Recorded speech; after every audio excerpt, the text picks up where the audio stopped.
My name is Errol Vance, and for 31 years my job has been to walk this house after everyone has gone to bed. I am not a guard. I am not an agent.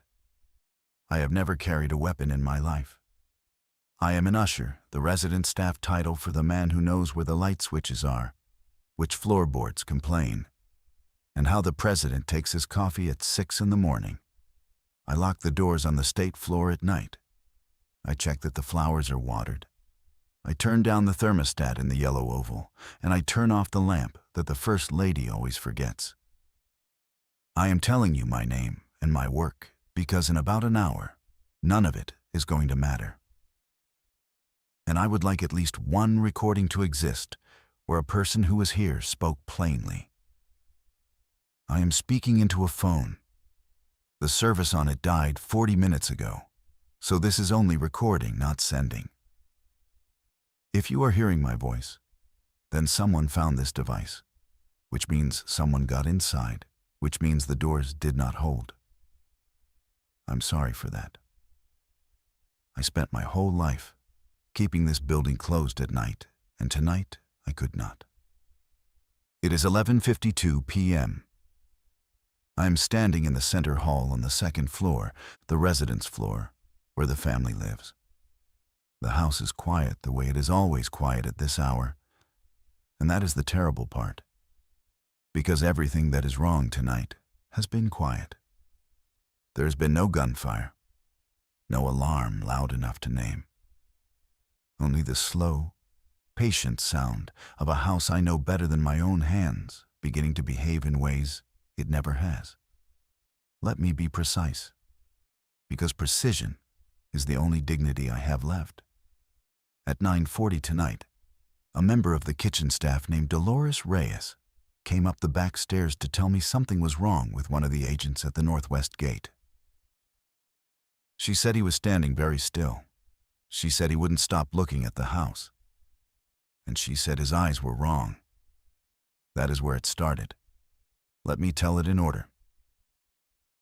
Dolores has worked in this kitchen for 19 years, and she does not frighten easily. She has served 4 presidents. She once kept a souffle from falling during a bomb threat evacuation because, in her words, the Prime Minister of Canada was still hungry. She is a heavy, calm, unbothered woman who calls everyone baby, and means it. So when she came up the service stairs at 9:40 with her apron still on and her face the color of the flour on her hands, I put down what I was doing. She told me the agent at the Northwest Post, a young one, Kellerman, 6 months on the detail, had stopped answering his radio. Another agent went out to check on him and came back looking sick. Word had come down through the kitchen the way word always travels fastest through the kitchen, faster than any official channel. And the word was, Kellerman is just standing there. I asked what she meant by standing there. That is a strange thing to be afraid of. A man is allowed to stand. She said he wasn't moving at all, not shifting his weight, not scanning, not doing any of the small, constant motions that living people make without knowing they make them. He was facing the north portico. And when the second agent had shone a light on his face, Kellerman had turned toward it, slowly, and his eyes had not tightened against the beam. They had stayed wide open, taking the light straight in, like 2 windows with the shades pulled up. His eyes were wrong, she said again. Baby, they looked like there was nobody behind them and something else in front of them. I want to be honest with you about my first reaction, because I think it matters later. My first reaction was not fear. It was irritation. I have spent 31 years learning that 99 out of 100 alarming things in this house are nothing a caterer's van, a tourist's dropped bag, a senator who had too much to drink. I assumed Kellerman had fainted or was having some kind of episode, and I assumed the agents would handle it, because handling it is their entire purpose. I told Dolores to go back down and keep the staff calm, and I would find out. She grabbed my sleeve. 19 years, and she has never once touched me. Errol, she said, don't let them in the house. Then the lights in the stairwell flickered once, and I went to find someone with a radio. The first working radio I found belonged to an agent named Nadia Karim, posted at the top of the grand staircase, and she was already talking to someone who was not answering. I have known Nadia for 3 years. She is one of the good ones, sharp, funny when she's off duty, absolutely unreadable when she's on. When I came around the corner, she had her hand pressed to her earpiece, and she was saying a call sign, twice, 3 times, in the flat voice agents use when they are trying not to sound worried on an open channel. She saw me and held up one finger. Wait. I waited. I am good at waiting. It is half my job. What I heard from her side of the conversation over the next 2 minutes was this. She was trying to reach the Joint Operations Center, the room downstairs, where the Secret Service watches every camera and door in the complex. That room is never unmanned. In 31 years, I have never once known it to go silent. And it was not answering her. She switched channels. She tried the shift lead. She tried the command post. And on one of those channels, someone finally answered. And I heard the answer come out of her earpiece loud enough to catch because she had turned the volume up in her frustration. The voice said, "Do not open interior doors. Do not approach affected personnel. Hold your post." Affected personnel? That was the phrase. Not injured, not down, affected. Nadia lowered her hand. For just a second, the unreadable mask slipped, and I saw a person my daughter's age trying to understand an instruction that made no sense. Then it went back up. "Mr. Vance," she said. She always calls me Mr. Vance on duty. "I need you to help me account for the residents. Who's in the house right now?" I told her. The family was upstairs on the 3rd floor, the private quarters. 2 staff in the kitchen, Dolores and a dishwasher named Marcus. A florist finishing the East Room for tomorrow. Myself. And on the details, I couldn't say agents come and go, and their count is theirs, not mine. She nodded and keyed her radio again, and this time she didn't say a call sign. She just listened. And whatever she heard made her go very still, in a way that I did not like, because I had just been told about another person going very still. "Nadia," I said. "What did they say?" "They said the number's wrong," she told me. "They said there are more of us outside than there should be, and none of them are answering. There are supposed to be a specific number of agents on the grounds at any hour, and tonight there were too many. And that is a sentence I need you to sit with the way I had to. More is not supposed to be frightening. More should mean help. If you are inside a building and you learn there are more armed, trained people outside than expected, your body wants to relax. Mine tried to." And then Nadia explained what the count meant, quietly, while we walked the 2nd floor hall together, checking that the interior doors were shut. And my body stopped trying to relax and never really started again. "The cameras," she said, "could see figures on the grounds, along the fence line, on the north lawn, near the gates. The Joint Operations Center, before it went quiet, had been reporting personnel it could not identify. Not intruders climbing the fence. The fence was intact, the sensors undisturbed. The figures were simply there, on the inside, standing in the dark on the grass, as if they had always been standing there, and the cameras had only just decided to notice. Some of them wore agent suits. Some wore the uniforms of the uniform division. Some wore ordinary clothes. And they were all doing the same thing, which was nothing. Standing, facing the house. "How many?" I asked. She didn't want to say. That told me more than the number would have. 41, last count, she said. It keeps going up. I have walked past the windows of this house at night 10,000 times. The lawn at night is one of the most peaceful things I know. Floodlit grass, the fountain, the long shadows of trees my grandfather could have watched. I did not want to go to a window. But I did, at the end of the hall, and I moved the curtain 1 inch with one finger, the way I move everything in this house, carefully, so as not to disturb. The floodlights were on. The grass was green and gold under them. And standing on it, spaced apart, evenly, unnaturally, like chess pieces set down by a patient hand, were people. Dozens of people, facing me, facing the house. The nearest one, maybe 40 feet away, was a man in a groundskeeper's coveralls. He was not looking at the window I was at. He was looking at the one above me. The 3rd floor, the family. My entire profession is built on knowing things and behaving as though I don't. And tonight, that habit almost killed me. Let me explain, because I think it's the key to everything that happened next. A residence usher lives inside other people's most private hours. I have seen a president cry. I have seen a first lady scream at a senator and then walk into a state dinner 90 seconds later, radiant. I know which marriages in this house are real and which are arrangements. I know what the family eats when they think no one is watching, and what they pray for, and what they fear. And I have kept all of it, every word, for 31 years, because discretion is not just a rule of this job. It is the whole shape of the person I have made myself into.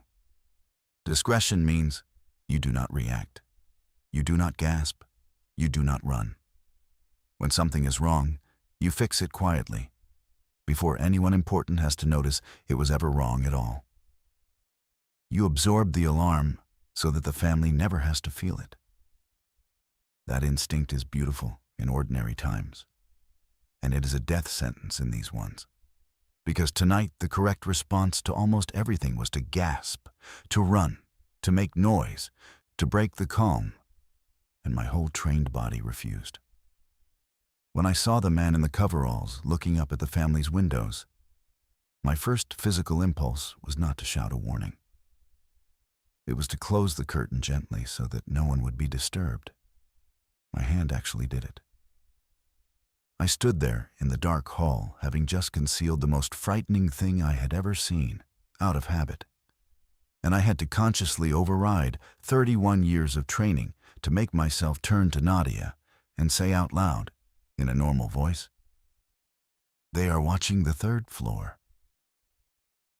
She was already moving toward the stairs to the private quarters. I want to tell you about the family, and I find I can't. Not the way you'd want. Not because of the rules anymore. The rules feel very far away tonight, but because they are people, and they were asleep, and describing their fear feels like the last betrayal I have left to refuse. So I will tell you only this. The President of the United States was asleep on the 3rd floor of this house. And it was my job, as much as anyone's, to make sure that whatever was standing on the grass did not reach that floor. Not because of the office, because I had turned down that bed, because I knew the sound of that particular person breathing in sleep, having stood in that doorway 1,000 nights to check the windows were locked. You do not need to love a president to protect a person you have cared for, quietly, for decades. Nadia went up. I stayed at the top of the grand staircase, at the boundary between the public house and the private one. And I did the only thing I have ever known how to do. I held the line at a doorway. The house began doing things I have never known it to do. And I understood before anyone else did, because I am the one who knows what it does normally. This is the part I most need someone to believe. A building this old and this cared for has a language. The heating clicks on at certain hours, The old elevator hums a certain way. Certain doors swing shut on their own because the floor has settled over 2 centuries, and the whole place leans, very slightly, toward the south. I know these sounds the way you know your own heartbeat, which is to say, only when they change. And they were changing. The elevator started moving on its own. Not called, not sent. I checked the indicator, and it was traveling between floors with no one operating it. Stopping at the ground floor, sitting, then rising again. I know that elevators every mood, and it has never done this. Each time it opened at the ground floor, I could hear, very faintly, down the shaft, the doors part and hold, as if waiting for someone to step in, or to step out. The doors were the worst thing.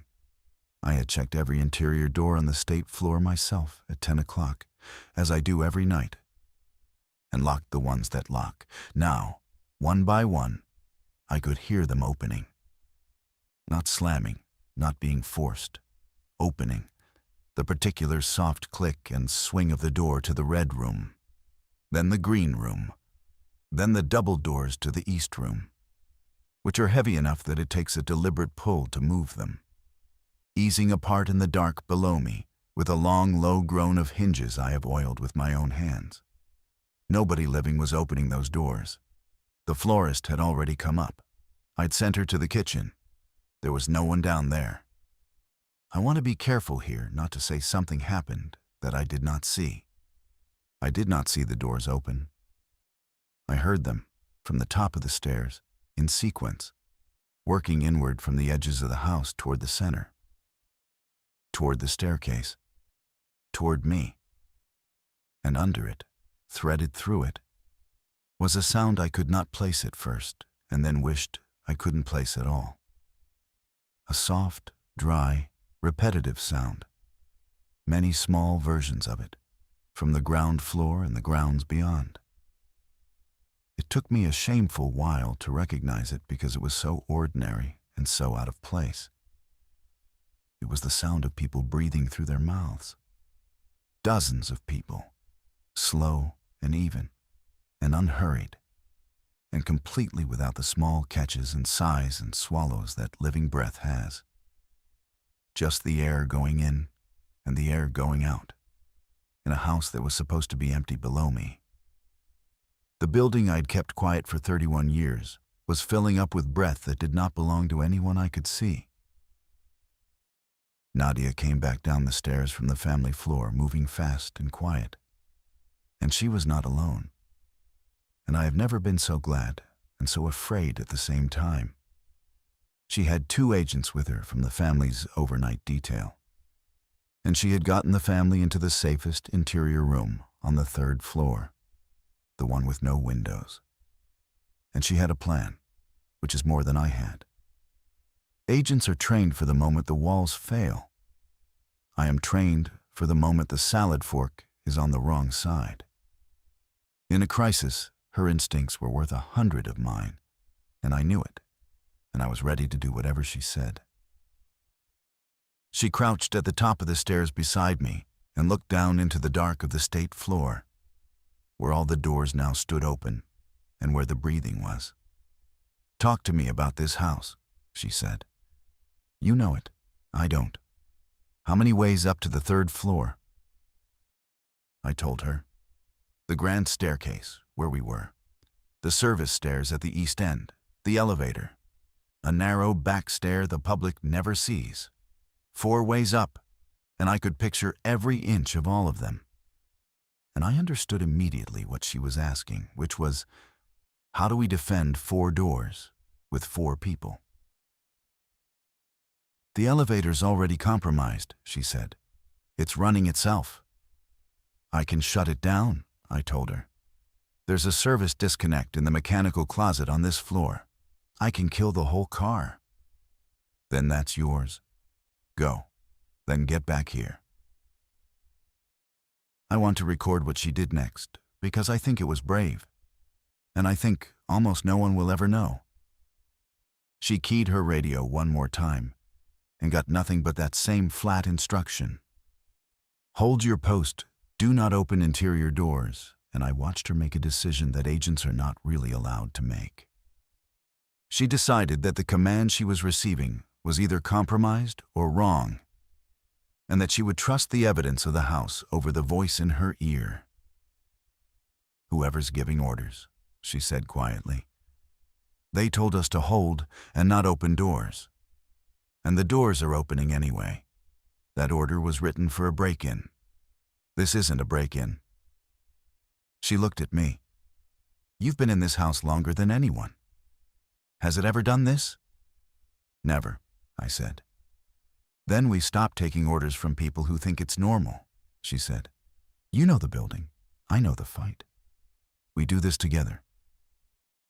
I went to kill the elevator, and as I crossed the dark hall to the mechanical closet, I passed the head of the service stairs, and I stopped because someone was standing at the bottom of them, in the dark, looking up. It was Kellerman, the agent from the gate. He was smiling at me, and he said my name. "Errol," Kellerman said, from the bottom of the service stairs, and the sound of my own name in his mouth is the thing I will hear for the rest of my life, however long that turns out to be. I need to describe this carefully, because it is the center of everything, and because it is the thing that made me understand what we were actually dealing with. Kellerman and I were not close. He was 6 months on the job. I had said maybe 40 words to him in his life, good mornings, a comment about the weather, once a joke about the coffee in the staff mess. He did not know my first name. Agents call me Mr. Vance. Everyone calls me Mr. Vance. My first name lives on my birth certificate, my marriage license, and the lips of my late wife. I could not remember the last living person to call me Errol before Dolores did it tonight, in her fear. And here was Kellerman, at the bottom of the stairs, his eyes wide and taking in the dark without any tightening, his mouth breathing that slow, even breath, saying, "Errol, come down. It's all right. Come and see." His voice was his own. That was the horror of it. Not a growl, not a moan. Nothing you'd see in a film. It was Kellerman's exact voice. Warm, calm, a little tired. The voice of a decent young man at the end of a long shift, inviting a colleague to come sit down. But it knew my name. And Kellerman did not know my name. So whatever was using his voice had gotten my name from somewhere that was not Kellerman. I did not answer him. Every instinct of my whole life told me to answer, to be polite, to soothe, to manage the situation with a calm word, because that is what I do. I calm rooms. I smooth things over. The urge to say something kind and reasonable to him was almost irresistible. And I understood, standing there, that the urge itself was the danger. That whatever this was, it did not break down doors. It waited at the bottom of stairs and called you by a name you loved being called. And it wanted, more than anything, for you to answer it and come down. I did not go down. I did not speak. I stepped back from the head of the stairs slowly, the way I move everything in this house. And I watched Kellerman watch me go, still smiling, still breathing, making no move to climb. They would not come up on their own. I understood that now. They needed to be answered first. I killed the elevator and went back to Nadia and told her the rule I had just learned with my own name. Here is what we worked out, kneeling at the top of the grand staircase while the house filled up beneath us. And I'm setting it down plainly because it is the closest thing to useful knowledge that this recording contains. They do not force their way in. In all the time this went on, I never once saw one of them break a lock, shatter a window, or lay hands on a door that was closed. The doors on the state floor had not been forced. They had been opened, but opened I came to believe, by people who had already answered, by staff, by agents, by whoever downstairs had said yes first. Because the second thing we worked out was worse than the first. They spread through invitation. Not a bite, not blood. There was no wound involved in any of this, no fever, no infection you could point to. What passed from one person to the next was consent. If you answered them, if you spoke to them, went to them, opened to them, let them cross the threshold of your attention, then, a little while later, you were standing very still with your eyes open wide, breathing slow. And it was your voice saying someone else's name at the bottom of some other stair.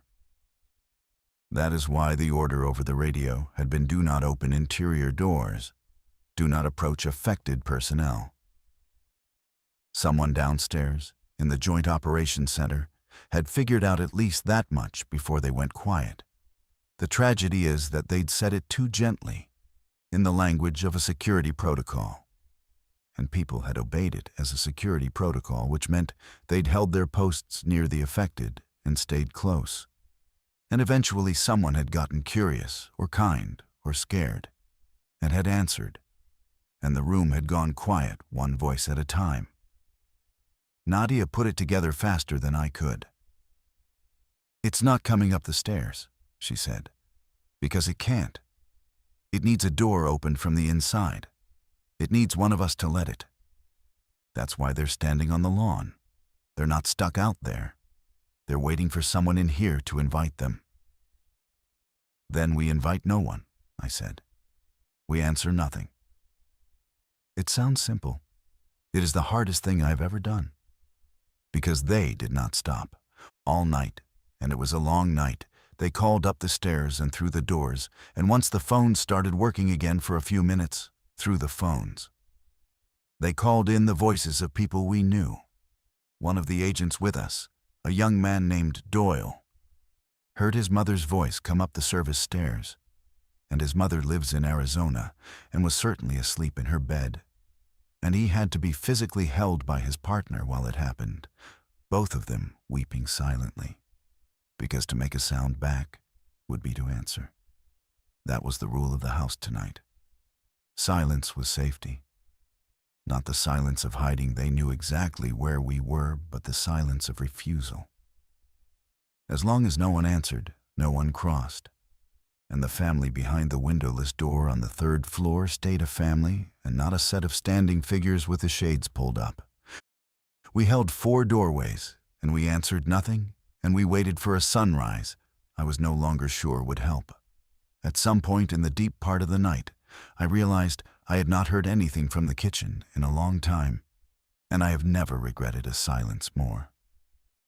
Dolores and Marcus and the florist were down in the ground floor kitchen when this began, and I had sent the florist to join them, and I had told Dolores to keep the staff calm and stay put.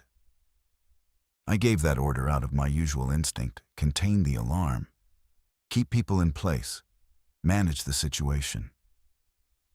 And it was exactly the wrong order, because the kitchen is on the ground floor, close to the grounds, close to the open doors, close to the standing figures on the grass.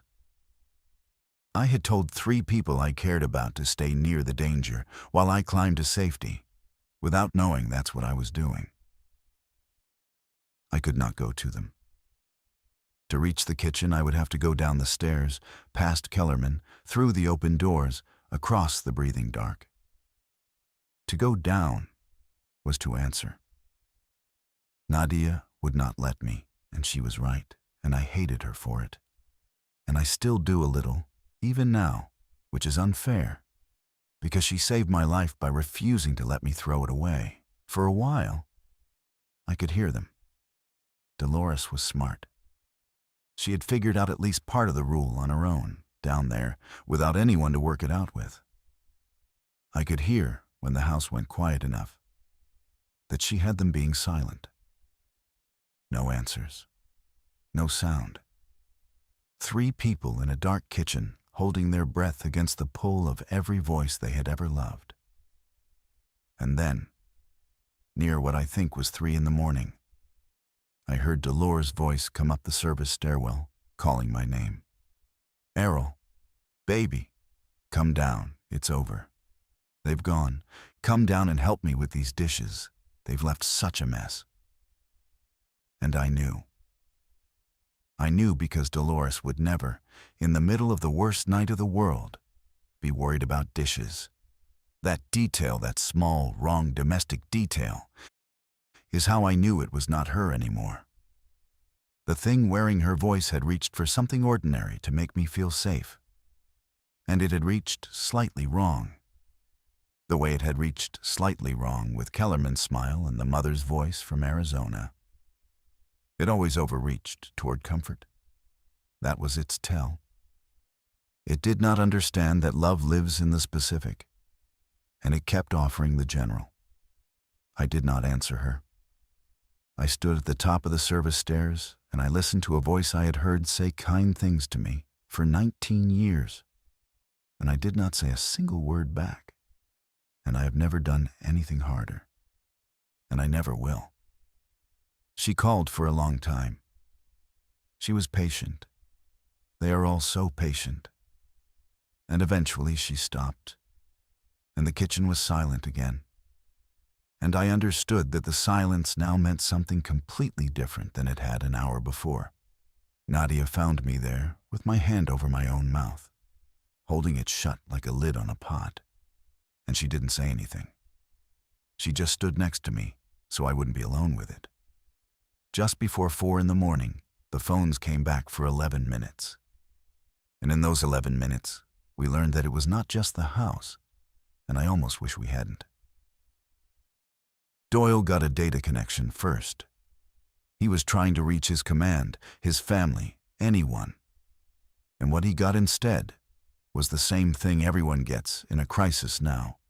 The churn of it, half information, contradictions, the world talking to itself in fragments. But the fragments lined up into a shape. And the shape was the same shape as our lawn. It was not only the White House.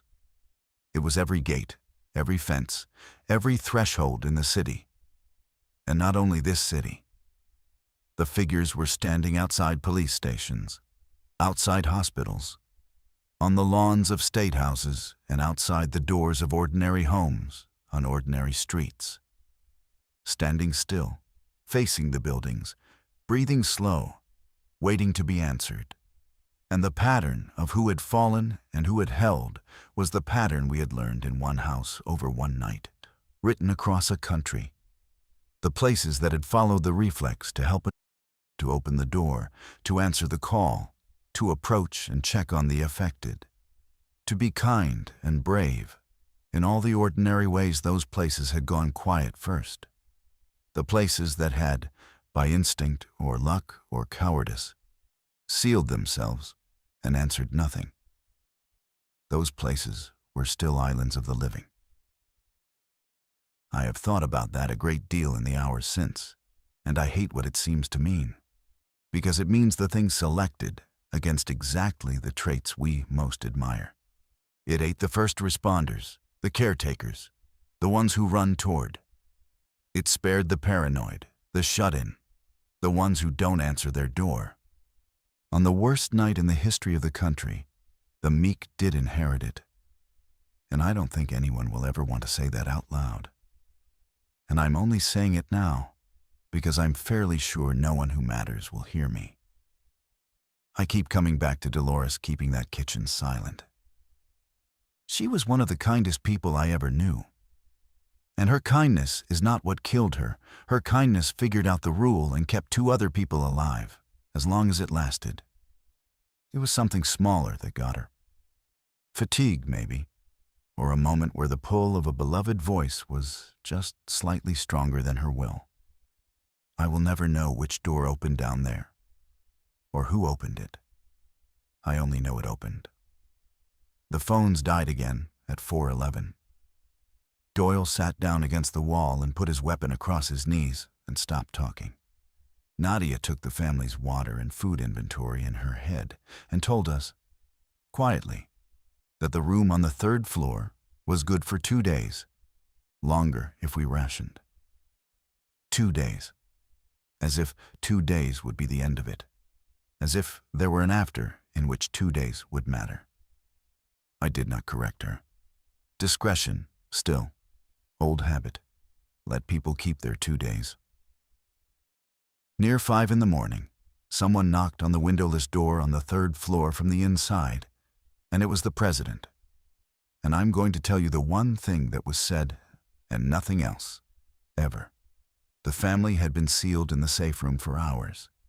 Nadia had made the call to put them there and to keep the door shut regardless of what any radio said. And the family had trusted her. Because when the walls fail, you trust the person trained for the moment the walls fail. But they were not stupid, and they were not deaf. And they had heard some of it, the elevator, the doors, the calling.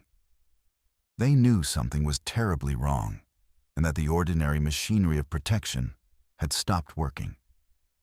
I was posted nearest that door by then. Nadia had put me there deliberately, I think, because I was the one the family knew, the familiar face, the man who turned down the beds. In the worst hour of their lives, she gave them a known thing outside the door.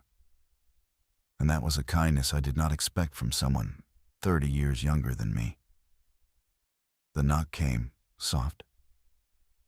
Then the voice low, so as not to carry, because even in there, they'd understood that voices were dangerous now. Errol, is that you out there? And here is the thing. Here is the thing that I have turned over and over.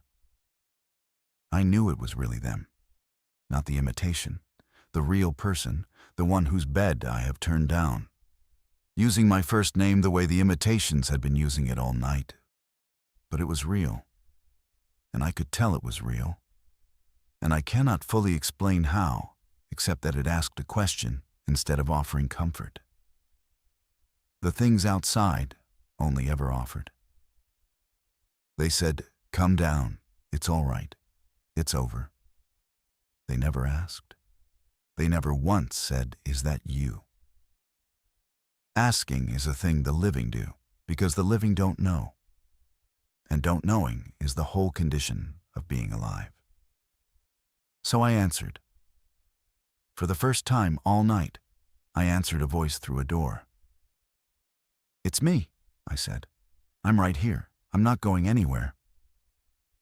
And from behind the door, very quietly, the most powerful person in the world said, "Thank you for staying," like a frightened person to a friend, and then went silent again to keep us all safe. I stood outside that doors and I wept without making a sound, which is a skill I did not know I had until tonight. At dawn, and dawn did come, gray and ordinary. Indifferent as dawn always is, the ones on the lawn changed their behavior for the first time. And I stopped believing that morning would save us. I had let myself hope a little, the way you do. The old stories all say the sun helps. The night had been so total that I'd let a childish part of me believe that light would undo it, that the standing figures would fall like a spell breaking. I even said something to Nadia about it, and she gave me a look that told me she had already thought it through and did not want to take my hope. And then the light came up over the lawn, and the figures did not fall. They knelt. All of them at once, in the gray light, dozens of them across the north lawn, and probably hundreds beyond the fence. They went down onto their knees in the wet grass, facing the house, and they lowered their heads. It was not worship. I don't want to make it sound like worship. It was more patient than that, and more terrible. It looked like people settling in, like people who have understood that they have all the time in the world and have decided to be comfortable while they wait for you to give up. Because that is what they are waiting for. I understand it fully now. In the daylight, they are not going to break in. They cannot. They are going to wait, in shifts of infinite patience, in the voices of everyone we have ever loved, until exhaustion or grief or a single unguarded moment makes one of us answer. They are betting on the thing that makes us human, that we cannot, in the end, stand to leave a beloved voice unanswered forever. They are betting that love is a door that eventually opens itself. And they might be right. That's the part I can't get around. We are 4 adults and a family on the 3rd floor of a building we cannot leave, surrounded by people who will call to us in the voices of our dead and our sleeping and our absent. And we have to answer none of them, forever, or until something else changes that I cannot imagine.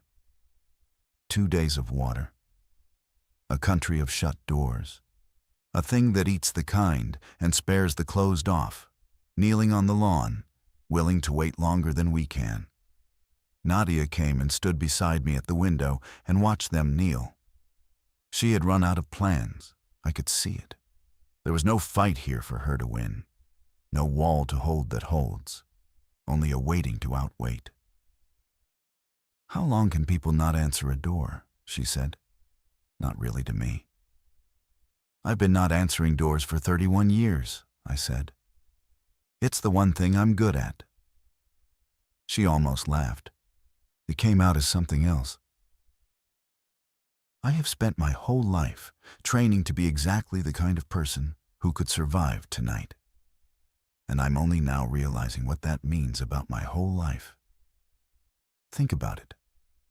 The thing that killed the brave and the kind and spared the sealed off. The thing that preys on the human need to answer, to help, to reach back toward a voice you love. And here I am, the man who has spent 31 years perfecting the art of not reacting, of absorbing alarm into silence, of standing at a threshold and letting nothing through, of hearing a beloved voice cry out and responding with calm, quiet, contained nothing. I made myself into a locked door on purpose decades ago, because a good usher is a locked door. And it turns out that a locked door is the only thing that lives through this. I am good at this because I gave up being fully human a long time ago, in small increments, in service of other people's peace. Every gasp I swallowed, every reaction I smoothed over. Every night I stood in a doorway and felt something and showed nothing. I was practicing without knowing it for a night when the whole world would come to my door in the voices of the people I love. And I would need to feel all of it and answer none of it. Dolores answered. Dolores, who touched my sleeve for the first time in 19 years, who called me baby, who couldn't help but reach out to the people around her because reaching out was who she was. Her humanity was fuller than mine, and it cost her everything. My diminished, disciplined, carefully locked heart is why I'm still standing here talking into a dead phone. There is no justice in that. There is only the machinery of it, cold as the dawn. So I don't know if what I've been calling survival is a thing to be proud of. I have kept the family alive, and I would do it again. And I'm glad. But I've done it by being the least alive person in the building. And when this is over, if it is ever over, I will have to figure out how to be a person who answers doors again. And I honestly do not know if I remember how. Nadia answered nothing all night, and she is falling apart quietly beside me, because for her it was a violence against her nature. For me, it was just Tuesday. That difference is the saddest true thing I know about myself. The figures are still kneeling. It is full morning now. Nothing is coming to save us.